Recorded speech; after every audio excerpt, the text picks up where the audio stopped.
Gjörðum ríkisstjórnar síðustu ára. Vanrækta fólkið sem aldrei sá góðæri var ekki boðið í veisluna en þarf nú að borga fullt verð fyrir allsnægtir fárra útvalina.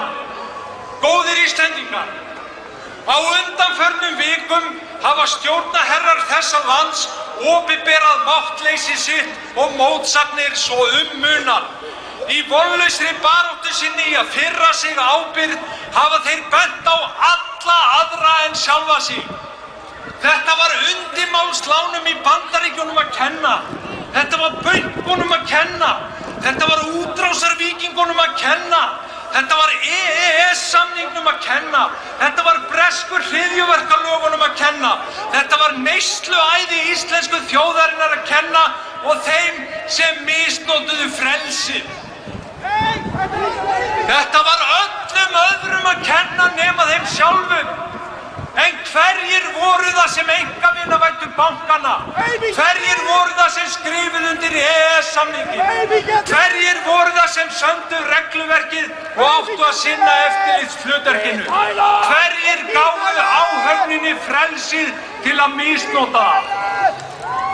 Jú, það voru þeir sömu og stýrðu skútunni í strand. Það á ábyrgð skipstjórans að leggja úr höfn á lekum bát og styðjast við gölluð sjókort. En nú stendur hann berrasaður í brúnni og segir samtímis að þetta hafi verið algerlega ófyrirsjáanlegt en hann hafi nú samt verið búinn að vara við þessu. Það stendur ekki steinn yfir steini fyrir málflutningi mála.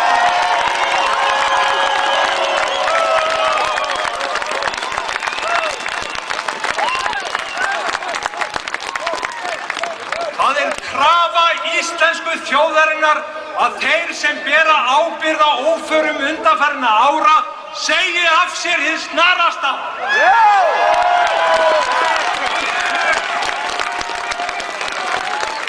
Ef þeir